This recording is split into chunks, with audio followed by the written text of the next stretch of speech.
Hello guys, इस video में हम पढ़ेंगे क्लास 10th के साइंस के बुक से चैप्टर 6 जिसका नाम है राय प्रोसेस। इस वीडियो में हम चैप्टर पढ़ते हुए साथ में कुछ इम्पोर्टेंट क्वेश्चन भी करेंगे जो कि बहुत ज़्यादा ज़रूरी हैं, जिसके बहुत ज़्यादा चांस बनते हैं एग्ज़ाम में आने के। और इस चैप्टर के हर टॉपिक से कैसे कैसे क्वेश्चन बनते हैं या कैसे क्वेश्चन बन सकते हैं ये भी डिस्कस करेंगे। तो विदाउट स्किप करें वीडियो पूरा देखिए। तो आइए बिना टाइम वेस्ट करे वीडियो स्टार्ट करते हैं। फर्स्ट टॉपिक है व्हाट आर राय प्रोसेस। राय प्रोसेस क्या है? और the process like respiration, digestion which together keep the living organisms alive and perform the job of body maintain are called राय प्रोसेस। वह सभी प्रोसेस जैसे कि रेस्पिरेशन, सांस लेना, डाइजेशन, खाने का पचना, ये सभी मिलकर किसी ऑर्गेनिजम्स को जिंदा रखने में मदद करती हैं और साथ में बॉडी को भी मेंटेन करती हैं। इसी प्रोसेस को राय प्रोसेस कहते हैं। राय प्रोसेस को 4 पार्ट में डिवाइड किया गया है जिसके बारे में हम इस चैप्टर में पढ़ेंगे। फर्स्ट है डाइजेशन, खाने का पचना। सेकंड है रेस्पिरेशन, सांस लेना। और थर्ड है सर्कुलेशन, जब ब्लड पूरी बॉडी में ट्रेवल करता है या फिर मूवमेंट करता है, इसी प्रोसेस को सर्कुलेशन कहते हैं। और फोर्थ है एक्सक्रीशन, तब बॉडी से वेस्ट मटेरियल रिमूव होता है, इसी प्रोसेस को एक्सक्रीशन कहते हैं। इस चैप्टर में हम इसी 4 प्रोसेस के बारे में पढ़ेंगे, लेकिन उससे पहले हमें कुछ बेसिक चीज़ें पता होना चाहिए। तो पहले हम जानते हैं न्यूट्रिशन। ये वे प्रोसेस होता है जिसमें ऑर्गेनिजम्स अपना फूड ऑब्टेन करते हैं और प्लांट्स और एनिमल्स में ये न्यूट्रिशन अलग अलग होते हैं। पहले जानते हैं nutrition in plant. First, plant autotrophs. Plant autotrophs होते हैं। अब ऑटोट्रॉप्स का मतलब क्या है? ऑटोट्रॉप्स का मतलब वो होता है जो कि अपना खाना खुद बनाते हैं यूजिंग सनलाइट, कार्बन डाइऑक्साइड और वाटर का यूज करके। और second, can make their own food, ये अपना खाना खुद बनाते हैं, ना कि दूसरे पे डिपेंड होते हैं। उसके बाद आता है nutrition in animal. First, animal are heterotrophs. Animal क्या होते हैं? हेटरोट्रॉप्स होते हैं जो कि अपना खाना खुद नहीं बना सकते। सेकंड, डिपेंड ऑन प्लांट्स और other animal for their food, ये खाने के लिए दूसरे एनिमल और प्लांट्स में डिपेंड होते हैं जैसे कि ह्यूमन। इसी टॉपिक में से बोर्ड एग्जाम में क्वेश्चन पूछा गया था, what is different between autotrophic and heterotrophic. Autotrophic और हेटरोट्रॉपिक में अंतर क्या है? ये 3 मार्क्स का क्वेश्चन था। पहले जानते हैं autotrophic, kind of nutrition in which inorganic material like CO2, water act are utilised to prepare organisms food by the process of photosynthesis. For example green plant, ये वो प्रोसेस होता है जिसमें प्लांट CO2 और वाटर का use करते हैं अपना खाना बनाने में, या फिर आसान शब्दों में कहें कि जो अपना खाना खुद बनाते हैं ना कि दूसरे पे डिपेंड होते हैं, उसे ऑटोट्रॉप्स कहते हैं। और जो प्लांट CO2 वाटर का यूज करते हैं अपना खाना बनाने में, इस प्रोसेस को फोटोसिंथेसिस कहते हैं। ऑटोट्रॉपिक का बेस्ट एग्जांपल है ग्रीन प्लांट। अब आते हैं हेटरोट्रॉपिक किसे कहते हैं? Kind of nutrition in which organisms do not process the ability of synthesis their own food, they depend on autotrophs for their food supply direct और indirect. वो organisms जो कि फोटोसिंथेसिस नहीं कर सकते, वो खाने के दूसरे पे डिपेंड होते हैं जैसे कि प्लांट एनिमल में डिपेंड होते हैं, इसी को हम हेटरोट्रॉप्स कहते हैं। इसका बेस्ट एग्जांपल है फंगी, एनिमल्स और ह्यूमन। ह्यूमन में क्या करता है? ये प्लांट और एनिमल में डिपेंड होता है खाने के लिए, अपना ये खाना खुद नहीं बनाता। ऑटोट्रॉपिक न्यूट्रिशन किसे कहते हैं? The organisms which carry out autotrophic nutrition are called autotrophs. और ऑर्गेनिजम्स जो कि कैरी आउट करते हैं ऑटोट्रॉपिक न्यूट्रिशन, इसी को ऑटोट्रॉप्स कहते हैं। जैसे कि ग्रीन प्लांट ऑटोट्रॉप्स यूज करते हैं सिंपल इनऑर्गेनिक मटेरियल, फिर इसको कन्वर्ट कर देते हैं कॉम्प्लेक्स हाई एनर्जी मॉलिक्यूल्स जैसे कि कार्बोहाइड्रेट। अब जानते हैं फोटोसिंथेसिस किसे कहते हैं? Autotrophic nutrition is process by which autotrophs stack in CO2 and H2O and convert these into carbohydrate.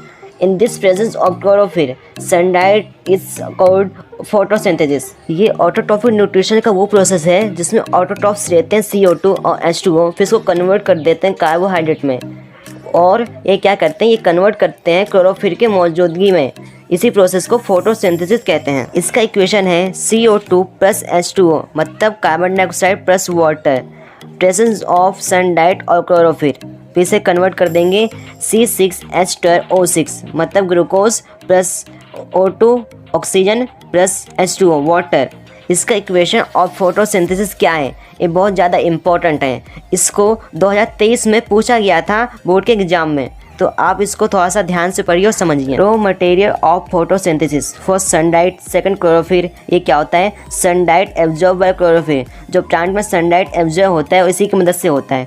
फिर आता है CO2, enter stomata and oxygen is release as by product through stomata on leave. ये क्या करता है? Stomata में inter होता है CO2, फिर उसके बाद ये रिलीज करता है O2। जैसे ह्यूमन कार्बन डाइऑक्साइड लेता है, ऑक्सीजन रिलीज करता है, सेम इसी तरह प्लांट ऑक्सीजन छोड़ता है और कार्बन डाइऑक्साइड को इनहेल करता है, लेता है। उसके बाद आता है water. Water plus dissolve material like nitrogen, phosphorus acts are taked by the root of soil. अब जो वाटर है वो क्या होता है, जो प्लांट के रूट होते हैं उसी से एब्जॉर्ब किया जाता है, और साथ में जो मिट्टी होती है उसमें कुछ नाइट्रोजन होता है। क्या करते हैं ये प्लांट, उस नाइट्रोजन का भी यूज करते हैं अपना खाना बनाने में। Main event of photosynthesis, first observation of light energy by chlorophyll. जो लाइट एनर्जी होती है वो ऑब्जर्व होती है bye chlorophyll. Second conversion of light energy into chemical energy plus split of water into hydrogen oxygen. जो light energy होता है chemical energy में चेंज हो जाता है, फिर ये स्प्लिट हो जाता है वाटर और हाइड्रोजन साथ में ऑक्सीजन में। थर्ड रिडक्शन ऑफ CO2 इस कार्बोहाइड्रेट। फिर क्या करता है, कार्बोहाइड्रेट को रिडक्शन करता है। स्टोमाटा क्या होता है, ये तो टाइन pure present on the surface of the leave. ये छोटे छोटे छेद होते हैं पत्ते में, जिसका काम क्या होता है, ये गैस को एक्सचेंज करता है। तो इसके पहले फंक्शन जानते हैं। A exchange of gas O2 CO2, exchange करता है O2 और CO2 को। B lose large amount of water vapour during transmission. Transmission करते वक्त क्या करता है, लूज करता है वाटर, मतलब वाटर को यूज करता है वाटर वेपर में, यानी कि भाप बन के वाटर उड़ जाता है स्टोमाटा से। आप सोच रहे होंगे कि स्टोमाटा को हम कैसे देख सकते हैं। आप अपनी आंखों से स्टोमाटा को नहीं देख सकते क्योंकि ये बहुत ज़्यादा छोटे होते हैं, इसके लिए आपको माइक्रोस्कोप चाहिए। अगर आप माइक्रोस्कोप में पत्ते को देखते हैं तो उसके अंदर आपको ऐसे कुछ देखने को मिलेगा। जो ये दोनों साइड हैं इसे क्या कहते हैं, इसे कहते हैं गार्ड सेल, और जो छोटे छोटे हैं इसे कहते हैं क्लोरोप्लास्ट, और जिसके बीच में है इसे कहते हैं स्टोमाटोफोर। तब ये ओपन होता है तो कुछ इस टाइप का दिखता है, तब क्लोज हो जाता है तो कुछ इस टाइप का दिखता है। इसी के अंदर गैस एक्सचेंज होता है। बोर्ड एग्जाम में क्वेश्चन पूछा गया था कि स्टोमाटोफोर को ओपन और क्लोज कौन करता है और कैसे करता है। इसका आंसर होगा कि स्टोमाटोफोर को गार्ड सेल ओपन और क्लोज करता है। और कैसे करता है, इसका आंसर ये होगा, the guard cell sweat when water flow into them causing the stomatal pore to open. तब गार्ड सेल में वाटर स्वेट करेगा तो ये ओपन हो जाएगा। और क्लोज कैसे होगा, similar the pore close if the guard cell shrink. तब गार्ड सेल श्रिंक करेगा तो क्या हो जाएगा, ये क्लोज हो जाएगा। इसका आंसर ये है। तो आपको इस क्वेश्चन को ध्यान से समझना है और इसका आंसर भी समझना है, क्योंकि ऐसे क्वेश्चन वापस आने के चांस बहुत ज़्यादा होते हैं। इसके बाद आता है हेटेरोट्रॉपिक न्यूट्रिशन। जैसे मैंने आपको बताया हेटेरोट्रॉपिक होता क्या है। हेटेरोट्रॉपिक वो होता है जो कि फूड के लिए दूसरे पर डिपेंड होता है, ये अपना खाना खुद नहीं बना सकता। ये 3 टाइप के होते हैं। फर्स्ट होता है होरोजोइक। ये क्या होता है, animals take in solid food and break down inside the body. वो एनिमल जो कि सॉलिड स्टेट में फूड को लेते हैं और उसको ब्रेक डाउन कर देते हैं अपने बॉडी के अंदर, ऐसे एनिमल को क्या कहते हैं, होरोजोइक कहते हैं। इसके एग्जाम्पल है अमोइबा एनिमल्स, और ह्यूमन भी इसी का एग्जाम्पल है। और सेकंड आता है सेप्रोफाइटिक। ये क्या होता है, organisms feed in dead declining material. जो मरे हुए एनिमल होते हैं उसके डेड बॉडी को ईट करते हैं, उसके बॉडी को खाते हैं, अपना पेट भरते हैं। ऐसे एनिमल को कहते हैं सेप्रोफाइटिक। इसके एग्जाम्पल है फंगी। और थर्ड आता है पैरासिटिक। पैरासिटिक क्या होता है, पैरासिटिक लिव इनसाइड और outside other organisms and reverse nutrition from its. Example कस्कर्स ट्रांसपैरासिटिक स्टीच एक्ट। ऐसे एनिमल जो कि ऑर्गेनिजम्स में इनसाइड या आउटसाइड रहते हैं और उसी से न्यूट्रिशन प्राप्त करते हैं, मतलब कि उसी के ऊपर रहते हैं और उसी से न्यूट्रिशन लेते हैं। इसके एग्जाम्पल है कस्टर्ड्स टीच, यानी कि जुए जो कि हमारे सर पे नहीं पड़ जाते, ये भी पैरासिटिक होते हैं। और जो कुत्ते होते हैं उनके ऊपर भी एक मतलब कि कीड़ा सा पड़ जाता है, जिसे रीच कहते हैं। वो भी उन्हीं का खून पीता है और उन्हीं के सहारे वो जिंदा रहता है। ऐसे एनिमल को पैरासिटिक कहते हैं। Single cell organisms food is taken up thought इंटरसर्फेक्स, जो कि फूड अपने इंटरसर्फेक्स से लेते हैं, जैसे कि अमोइबा पैरामीशियम। 2023 में पैरामीशियम के ऊपर क्वेश्चन आया था कि फूड कैसे लेता है। अमोइबा के ऊपर आपको देखने को मिल जाएगा 10 जाएगा क्वेश्चन पेपर अगर आप उठाएंगे तो बोर्ड एग्जाम के। तो आइए जानते पहले अमोइबा कैसे फूड लेता है। आप जो ये फिगर में देख रहे हैं इसी को अमोइबा कहते हैं, और जो इसके बीच में इसको न्यूक्लियस कहते हैं। इसका एक टाइप का दिमाग होता है, जैसे कि आप देख सकते हैं इसके पास में एक फूड पार्टिकल रखा हुआ है। फिर वो अपने आप को कुछ इस टाइप में अरेंज कर लेगा कि उसको चारों तरफ घेरने की कोशिश करेगा। जो इसका ये फिंगर जैसा दिख रहा है इसको कहते हैं पैसोपोडिया, और बाद में क्या करेगा, फूड को कैप्चर कर लेगा उसके बाद फूड उसके अंदर चला जाएगा, फिर फूड को वो डाइजेस्ट करना स्टार्ट कर देगा। उसके बाद क्या होगा, अनडाइजेस्ट फूड को क्या करेगा और थ्रो आउट कर देगा और बाहर फेंक देगा। इसी तरह से अमोइबा अपना फूड रहता है। आप ऐसे समझ सकते हैं, अमोइबा है, उसके बाद आएगा पैसोपोडिया, फिर उसके बाद आएगा एक्सटेंशन ऑफ सेल मेम्ब्रेन, उसके बाद क्या करेगा, फूड कैप्सूल करेगा, उसके बाद टेकन इन फूड या फूड कैपोर्ट्स, उसके बाद आएगा digestion of food in food वेकर्स, उसके बाद आएगा अनडाइजेशन फूड, उसके बाद आएगा move to surface of cell and in throw out. आप ऐसे भी समझ सकते हैं। अमोइबा के बाद आता है paramecium, which is unicellular organisms take in food at a specific spot which is moved there by cilia, small hair present or over। Paramecium एक यूनिसेलुलर ऑर्गेनिज्म है। ये एक स्पेसिफिक स्पॉट से फूड देता है जो कि सीरिया की मदद से वहाँ से ले जाया जाता है। आप इस फिगर में पैरामेशियम को देख सकते हैं। पैरामेशियम कुछ इस टाइप का दिखता है। अब आता है स्टेप ऑफ न्यूट्रिशन हेटेरोट्रॉप्स।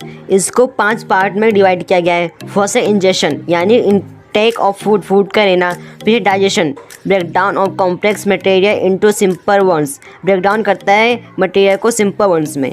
और थर्ड है observation, movement of digest food का मूवमेंट होना। फिर फोर्थ आता है एस्पिरेशन, ये क्या है, यूटिलाइजेशन ऑफ फूड का यूटिलाइजेशन होना। फिर फिफ्थ आता है एजेशन, ये क्या है, रिमूवर ऑफ वेस्ट प्रोडक्ट को रिमूव करना। अब आता है मोस्ट इम्पॉर्टेंट और interesting topic, nutrition in human beans में न्यूट्रिशन कैसे होता है, आइए जानते हैं। माउथ से शुरू करते हैं। माउथ का काम क्या होता है, इनटेक ऑफ फूड का लेना होता है माउथ का काम।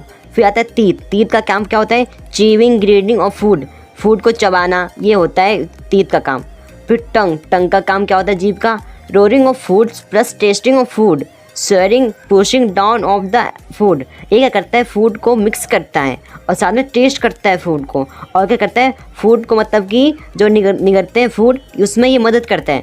उसके बाद आता है सैलिवरी ग्लैंड क्या होता है, ये होता है सेलेक्ट सैलिवा प्लस म्यूकस, मतलब कि एक स्टार्च छोड़ता है, जो आपका थूक होता है इसी को स्टार्च कहते हैं। एक स्टार्च रिलीज करता है सैलिवरी ग्लैंड, जो कि क्या होगा, एक शुगर टाइप का होता है, जो कि फूड को मतलब कि एक पानी जैसा बना देता है, जिसके मदद से हम फूड को आराम से निगल सकते हैं या फिर आराम से उसे खा सकते हैं। आपको पता ही होगा कि माउथ, टीथ, टंग, सैलिवरी ग्लैंड कहाँ होते हैं, लेकिन मैं आपको दिखा देता हूँ। ये आपका माउथ है और ये टीथ है और आप जो ये देख रहे हैं इसे टंग कहते हैं यानी जीभ कहते हैं, और ये सैलिवरी ग्लैंड जो कि स्टार्च को छोड़ता है। आपने कभी नोटिस किया होगा कि तब आपके घर में आपका मनपसंद सब्जी बनता है या फिर चिकन बनता है या फिर पनीर बनता है तो आपके मुँह में पानी आ जाता है।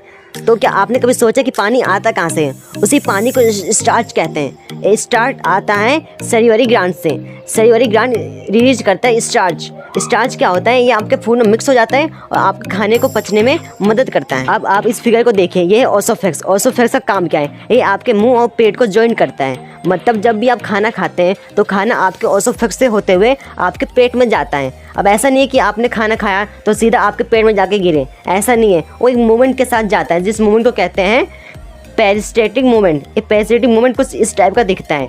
आप जब भी खाना खाते हैं तो ओसोफेक्स से होते हुए जाता है आपके पेट में। ओसोफेक्स का डेफिनेशन है taking food from mouth to stomach by peristaltic movement, मतलब फूड आपके माउथ से होते हुए आपके स्टोमच में जाता है बाय पेरिस्टेटिक मूवमेंट। इसके बाद आता है स्टोमच में गैस्ट्रल जूस प्रेजेंट होता है, जो कि 3 टाइप के होते हैं। फर्स्ट HCl, जिसको हाइड्रोक्लोरिक एसिड भी कहते हैं, ये बहुत ही ज़्यादा एसिडिक होता है। इसका pH क्या होता है, 1 होता है। अगर आपने इसका pH नहीं पढ़ा तो चैप्टर 2 मैंने बहुत अच्छी तरह से पढ़ा है, आप जाके पढ़ सकते हैं, मैं आपको डिस्क्रिप्शन में उसका लिंक दे दूंगा। इसका काम क्या होता है, मेक मीडियम एसिडिक, मीडियम को एसिडिक बना देते हैं, यानी जो फूड आप खाते हैं उसको एसिडिक बना देता है। उसके बाद आता है पेप्सिन क्या करता है, enzymes that break down protein, जो आपका जो एसिडिक बन गया फूड उसको क्या करता है, उससे प्रोटीन डाइजेस्ट करता है। और उसके बाद आता है मुकस का काम क्या है, protects inner draining of the stomach, हमारे स्टोमच को प्रोटेक्ट करता है। किससे, HCl से, क्योंकि HCl क्या होता है, बहुत खतरनाक एसिड होता है। अगर आप उसमें अपना हाथ डालेंगे तो आपका हाथ भी उसमें जड़ सकता है। इससे क्या करता है, मुकस हमारे पेट को प्रोटेक्ट करता है HCl एसिड से। ये तीनों का काम हो गया। स्टोमच के बाद फूड इंटर करता है स्मॉल इंटेस्टाइन में। स्मॉल इंटेस्टाइन में क्या होता है, जो लीवर होता है, लीवर छोड़ता है बायोजूस। अब बायोजूस का काम क्या है, बायोजूस का काम यह है कि जो फूड आया है है जो कि एसिडिक है, जिसको HCl ने एसिडिक बना दिया है, उसको फिर से बेसिक बनाना, ये वाइट जूस का काम है। अगर वो एसिडिक ही रहेगा तो पेट को डैमेज कर सकता है, मतलब स्मॉल इंटेस्टाइन को डैमेज कर सकता है। इसे वाइट जूस क्या करता है, उसको एसिडिक से बेसिक बना देता है। उसके बाद आता है पैंक्रियास। पैंक्रियास क्या छोड़ता है, पैंक्रियास रिलीज करता है पैंक्रियाटिक जूस, जो कि 2 टाइप के होते हैं, टाइपसिन, एक रीपस। टाइपसिन का काम क्या होता है कि जो फूड आया है स्टोमच से, उसमें से प्रोटीन को फिर से डाइजेस्ट करना, ये टाइपसिन का काम होता है। और रीपस का क्या होता है, जो रीपस होता है वो क्या होता है, बिग फैट को कन्वर्ट कर देता है स्मॉल फैट में, जिससे वो आराम से डाइजेस्ट हो सके। इसके बाद स्मॉल इंटेस्टाइन में कार्बोहाइड्रेट कन्वर्ट हो जाता है ग्लूकोज में, फैट कन्वर्ट हो जाता है फैटी एसिड प्लस जायसोड में, और प्रोटीन कन्वर्ट हो जाता है एमिनो एसिड में। स्मॉल इंटेस्टाइन में फिंगर लाइक प्रोजेक्शन होता है, जिसको विरी कहते हैं। विरी का काम क्या होता है, help in observation of digest food into the blood. ये हेल्प करता है डाइजेस्ट फूड को ब्लड में एब्जॉर्ब होने में, और फूड का पूरा डाइजेस्ट होने का काम यही आके खत्म हो जाता है। इसी के ऊपर बोर्ड एग्जाम में क्वेश्चन बनता है कि फिंगर लाइक प्रोजेक्शन क्या है, इसका नाम बताइए और साथ में इसका काम क्या होता है। तब आपको ये लिखना होगा कि फिंगर लाइक प्रोजेक्शन होता है विरी, जिसका काम होता है जो डाइजेस्ट फूड होता है उसको ब्लड में एब्जॉर्ब करना, इसका ये काम होता है। फूड पूरा डाइजेस्ट होने के बाद चला जाता है लार्ज इंटेस्टाइन में। लार्ज इंटेस्टाइन में क्या होता है, absorb excess of water, water को एब्जॉर्ब करता है। Second, the rest of material is remove from the body via to anus, anus की मदद से जो वेस्ट मटेरियल होता है उसको रिमूव कर देता है बॉडी से। ये लार्ज इंटेस्टाइन का काम है। मेरा आपसे क्वेश्चन है कि जो स्मॉल इंटेस्टाइन होता है वो बड़ा होता है या फिर लार्ज इंटेस्टाइन। अगर आपको इसका आंसर पता है तो आप मुझे कमेंट में बताइए। आप जो डायग्राम देख रहे हैं इसका नाम है ह्यूमन एलिमेंट्री कैनल। आपको इसके ज़्यादा से ज़्यादा प्रैक्टिस करनी है। आप चाहे मिड टर्म का पेपर दीजिए या फिर प्री बोर्ड का पेपर दीजिए या फिर फाइनल एग्जाम का पेपर दीजिए, आपको इसके ऊपर एक नए क्वेश्चन देखने को जरूर मिलेगा। तो आपको इसके ज़्यादा से ज़्यादा प्रैक्टिस करनी है। गाइस, अगर आप अब तक वीडियो देख रहे हैं तो चैनल को सब्सक्राइब और वीडियो को लाइक कर दो यार। वीडियो बनाने में बहुत ज़्यादा मेहनत लगता है, आप मानेंगे नहीं कि 10 मिनट की वीडियो बनाने में करीबन 20 से 25 घंटे लगते हैं। तो आई होप कि आपने वीडियो को लाइक और चैनल को सब्सक्राइब कर दिया होगा, और हाँ, जितना हो सके इस वीडियो को शेयर करो। तो आइए बढ़ते हैं नेक्स्ट टॉपिक पे, जिसमें नाम है रेस्पिरेशन। पहले तो जानते हैं रेस्पिरेशन होता क्या है। First, gas exchange intake of oxygen from the atmosphere and release of CO2 breathing. जब आप ऑक्सीजन लेते हैं एटमोसफियर से और रिलीज करते हैं CO2, इसी को ब्रीथिंग कहते हैं। और सेकंड आता है breakdown of simple food in order to release energy inside the cell, cellular respiration. जब आप फूड को ब्रेकडाउन करते हैं और सेल के अंदर रिलीज करते हैं एनर्जी, इसी को सेलुलर रेस्पिरेशन कहते हैं। अब पढ़ते हैं breakdown of glucose by various pathway. Guys, से बहुत इंपॉर्टेंट है, आपको इसके ऊपर एक नए क्वेश्चन देखने को जरूर मिलेगा, तो इसको आप ध्यान से पढ़िए। फर्स्ट तो होता है ग्लूकोज, जिसमें 6 कार्बन शुगर होते हैं। उसके बाद जाता है इन साइटोप्लाज्म, जो कि प्यूरिक एसिड प्लस एनर्जी होता है। उसके बाद क्या होता है, डिवाइड हो जाता है 3 पार्ट में। फर्स्ट आता है presence of oxygen in mitochondria. Mitochondria क्या होता है, ये सेल के अंदर ही होता है। अगर आपको ये नहीं पता कि सेल होता क्या है, तो आपकी जो बॉडी बनी है करोड़ों सेल से मिलकर बनी हुई है, जिसके अंदर माइटोकॉन्ड्रिया है। माइटोकॉन्ड्रिया को पावर हाउस ऑफ सेल भी कहते हैं या फिर किचन ऑफ सेल भी कहते हैं। एक रिलीज करता है CO2 plus water plus energy, इसी को क्या कहते हैं, एरोबिक रेस्पिरेशन भी कहते हैं। उसके बाद आता है एब्सेंस ऑफ ऑक्सीजन, जिसको एनारोबिक रेस्पिरेशन कहते हैं। इसके बारे में हम आगे पढ़ेंगे कि एरोबिक और एनारोबिक रेस्पिरेशन में डिफरेंट क्या है। एब्सेंस ऑफ ऑक्सीजन में क्या होता है, ये इथेनॉल यानी कि जो दारू होता है उसको इथेनॉल कहते हैं, प्लस CO2 प्लस एनर्जी, ये रिलीज करता है एब्सेंस ऑफ ऑक्सीजन। थर्ड आता है rack of oxygen. Rack of oxygen के ऊपर आपको बहुत सारे क्वेश्चन देखने को मिल सकता है। क्वेश्चन ऐसे बनते हैं कि जब आप एक्सरसाइज करते हैं तो आपके हाथ पैरों में दर्द क्यों होता है, और दर्द इसलिए होता है क्योंकि जो आपका जो मसल होता है उसमें ऑक्सीजन की कमी हो जाती है, जिसकी वजह से दर्द होता है। मतलब कि जो फैट होता है एक जगह इकट्ठा हो जाता है आपके मसल के अंदर, जिसकी वजह से अगर आप अपने पैर को ठंडे पानी या गर्म पानी से धोएंगे तो क्या होगा, जो फैट होगा या फिर रैक ऑफ ऑक्सीजन होगा वो खत्म हो जाएगा, जिसकी वजह से क्या होगा, आपके पैरों में दर्द नहीं होगा। रैक ऑफ ऑक्सीजन में हमें लैक्टिक एसिड प्लस एनर्जी देखने को मिलता है। इसके बाद हम जानते हैं difference between aerobic respiration and anaerobic respiration. इसके ऊपर आपको एक नया क्वेश्चन जरूर देखने को मिलेगा, क्योंकि 10 साल के क्वेश्चन पेपर अगर आप उठा कर देखेंगे तो आपको इसके ऊपर एक नया क्वेश्चन जरूर देखने को मिलेगा, क्योंकि ये बहुत ज़्यादा इंपॉर्टेंट है। तो आइए जानते हैं। तो आपको सबसे पहले कुछ इस टाइप का बॉक्स बनाना है। एक में लिखना है एरोबिक रेस्पिरेशन और सेकंड में लिखना है एनारोबिक रेस्पिरेशन।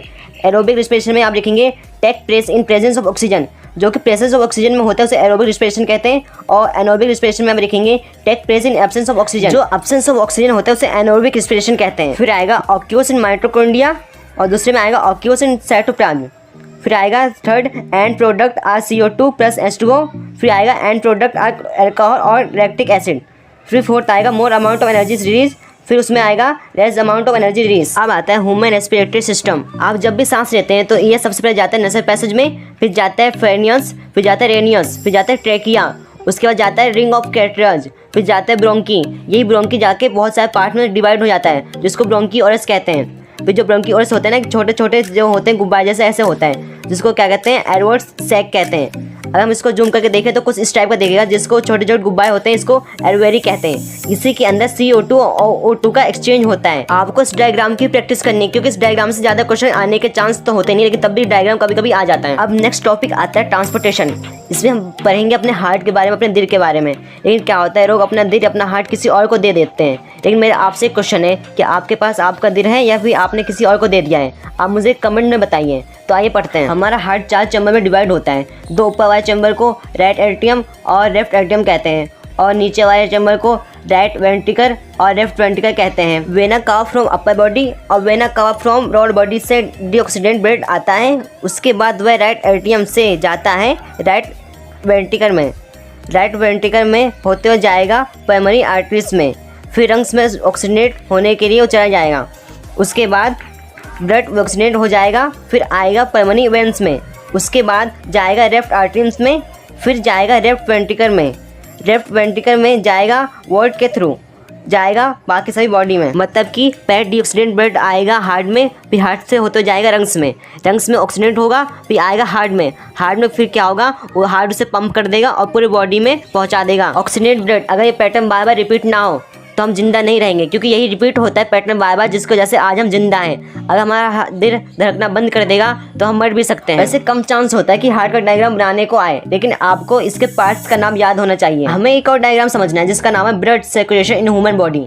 देख इसमें क्या है, पहले बॉडी ऑर्गन्स है, यहाँ से जाएगा डीऑक्सीडेंट ब्लड हार्ट में, फिर हार्ट से जाएगा प्राइमरी आर्टरीज में, फिर प्राइमरी आर्टरीज से जाएगा लंग्स में। लंग्स में क्या होगा, ये डीऑक्सीडेंट ब्लड क्या हो जाएगा, ऑक्सीजनेट हो जाएगा। उसका जाएगा ये फिर से दिल में। दिल में जाने के बाद क्या होगा, ये फिर से जाएगा आर्टरीज में, जिसको वोल्टा कहते हैं। इसमें ऑक्सीजनेट ब्लड है। फिर जाएगा बॉडी ऑर्गन्स में। बॉडी ऑर्गन्स के बाद जाएगा फिर से वही डीऑक्सीजनेट होके जाएगा हार्ट में, फिर से वही प्राइमरी में जाएगा, फिर से क्या होगा, लंग्स में जाएगा। यही पैटर्न कंटिन्यू चलता रहेगा, जिसकी वजह से हमारा क्या बॉडी है हमेशा वर्क करता है। इसी को ब्लड सर्कुलेशन कहते हैं। 2023 के फाइनल बोर्ड एग्जाम में ये क्वेश्चन आया था कि ब्लड सर्कुलेशन होता क्या है, तो आपको इसलिए इसको ध्यान से पढ़ना है। अब हमें पढ़ना है ब्लड के बारे में। ब्लड को 3 पार्ट में हमने डिवाइड किया है। पहला RBC, जिसको रेड ब्लड सेल कहते हैं। ये क्या करता है, ये CO2 और O2 को कैरी करता है और यही डिसाइड करता है कि खून का रंग ज़्यादा डार्क होगा या ज़्यादा डार्क नहीं होगा। फिर आता है ब्लड पेटेरियस। ये क्या करता है, तब आपका हाथ या पैर कट जाता है तो आपके खून को रोकने का काम करता है कि आपका खून बॉडी के बाहर ना जाए। फिर आता है WBC, जिसको वाइट ब्लड सेल कहते हैं। इसका काम ये है कि जो खून में होते हैं जर्म्स, बैक्टीरिया, ये उनको मारता है। इसके बाद नेक्स्ट टॉपिक आता है ट्रांसपोर्टेशन प्लांट। इसमें आपको जनरली बस 2 ही चीज़ पढ़ना है, पहले जायरम और फिर फेरम्स। फिर पढ़ते हैं जायरम्स। ये क्या है, carry water and minerals from the root to other parts of body. ये करते हैं, कैरी करता है वाटर और मिनरल्स फ्रॉम रूट्स, जड़ से, और सभी पार्ट में पहुंचाता है प्लांट के। और सेकंड है नो एनर्जी यूज, मतलब कोई एनर्जी ये यूज नहीं करता। इसके बाद आता है phloem. First, carry product of photosynthesis from the leaf to the other parts of the plant. जो फोटोसिंथेसिस से प्रोडक्ट बनता है उसको जो प्लांट होता है उसके सभी पार्ट में पहुंचाता है। और सेकंड आता है एनर्जी यूज फ्रॉम ATP। ये ATP एनर्जी यूज करता है। नेक्स्ट टॉपिक एक्सक्रीशन, मतलब जो हार्मफुल गैस होते हैं या फिर हार्मफुल मटेरियल होते हैं उसे रिमूव कैसे करती है बॉडी। तो आइए फर्स्ट पढ़ते हैं excretion in human beings. Human का एक्सेस सिस्टम कुछ इस टाइप का दिखता है। इसमें आपको 2 किडनी और साथ में 2 यूरेटर और साथ में 1 यूरिनरी ब्लैडर और 1 यूरेथर देखने को मिलेगा। किडनी का काम होता है अनप्योर ब्लड को फिल्टर करना, और जो ब्लड फिल्टर हो जाती है इसको वापस से क्या करती है, बॉडी में भेज देती है। और जो यूरेटर होता है इस दोनों किडनी से कनेक्ट होता है। इसका काम क्या होता है, जो अनप्योर मटेरियल होता है किडनी का वो क्या करता है, इसी की मदद से यूरिनरी ब्लैडर में कनेक्ट होता है। यानी कि ये जो किडनी और यूरिनरी ब्लैडर को एक साथ जोड़ने का काम करती है। और उसके बाद क्या होता है, तो अनप्योर मटेरियल जो होता है यूरिनरी ब्लैडर में अगर पूरा फुल हो जाता है तो ये यूरेथर की मदद से क्या होता है, बॉडी के बाहर चली जाती है। यूरेथर क्या है, मसल से बना है, इसलिए आप इसे कंट्रोल कर सकते हैं। आप इसको ओपन क्लोज कर सकते हैं। आप जब चाहे जब वेस्ट मटेरियल को अपने बॉडी से रिमूव कर सकते हैं। डायग्राम इंपॉर्टेंट है, आपको इसकी प्रैक्टिस करनी है और साथ में इसके नाम भी याद रखना है, क्योंकि एग्जाम में डायरेक्ट क्वेश्चन आते हैं इसके ऊपर। इसके बाद आता है function of nephron. Nephron kidney के अंदर ही होता है, जो कि क्या करता है, ब्लड को फिल्टर करने का काम करता है। तो आइए इसके बारे में जानते हैं। नेफ्रॉन का डायग्राम कुछ इस टाइप का होता है। आप इसमें देख सकते हैं कि आर्टरी इसमें कनेक्ट है बोमेस कैप्सूल से, और जो इसके अंदर छोटे छोटे से गोरस हैं इसको कहते हैं ग्लोमेरस। वह ब्लड बोमेस कैप्सूल में जाएगा, फिर उसके अंदर है ग्लोमेरस, वहाँ से होते हुए जाएगा ट्यूबर पार्ट ऑफ नेफ्रॉन। इसमें क्या होता है, जो इंपॉर्टेंट न्यूट्रिशन होते हैं जैसे कि ग्लूकोज, एमिनो एसिड, इसको फिर से रीअब्जॉर्ब कर दिया जाता है, क्योंकि इंपॉर्टेंट पार्ट होते हैं ब्लड के। और जो अनप्योर न्यूट्रिशन होते हैं उसको कलेक्ट कर दिया जाता है कलेक्टिंग डक्ट में। इसी तरह से क्या होता है, हमारा ब्लड अनप्योर से प्योर बन जाता है। ये फंक्शन कंटिन्यू होता रहता है। अगर ये फंक्शन रुक गया तो क्या होगा, अनप्योर ब्लड एक जगह इकट्ठा होने स्टार्ट हो जाएगा, जिसकी वजह से हमें बहुत सारी बीमारी फेस करना पड़ जाएगा। आपके बुक में नेफ्रॉन का फिगर कुछ इस टाइप का दिया हुआ है। अगर बाय चांस आपके एग्जाम में आ गया तो क्या आप ऐसे बना पाएंगे? बिल्कुल नहीं। इसलिए आपको नेफ्रॉन का फिगर कुछ इस टाइप का बनाना है। जैसे कि आप देख सकते हैं, ऐसा आसान भी है और मुश्किल भी नहीं पड़ेगा। लेकिन आपको नेफ्रॉन का हर पार्ट्स का नाम याद करना जरूरी है, क्योंकि एग्जाम में इससे क्वेश्चन बनते हैं। अब हमारा आखिरी टॉपिक आता है एक्सक्रीशन इन प्लांट। प्लांट अपना एक्सक्रीशन कैसे करते हैं, अपनी बॉडी से वेस्ट मटेरियल को कैसे रिमूव करते हैं, आइए जानते हैं। First, oxygen and carbon dioxide is diffuse through stomata. Oxygen carbon dioxide का डिफ्यूज स्टोमाटा की मदद से करते हैं। Second, excess water is remove by transmission. Excess water को ट्रांसपीरेशन की मदद से रिमूव करते हैं। फिर आता है plant also secrete some waste substance into the soil around them. Plant अपने वेस्ट सब्सटेंस को मिट्टी में भी छोड़ देते हैं। तो इसी के साथ हमारी वीडियो खत्म होती है। तो गाइज प्लीज चैनल को सब्सक्राइब, वीडियो को लाइक कर दो यार, क्योंकि वीडियो बनाने में बहुत ज़्यादा मेहनत लगता है और साथ में टाइम भी रखता है। तो आई होप आपने चैनल को सब्सक्राइब कर दिया होगा। और हाँ, आप मुझे कमेंट में ये बताइए कि आपको नेक्स्ट किस चैप्टर के ऊपर वीडियो चाहिए। तो मिलते हैं नेक्स्ट वीडियो में, तब तक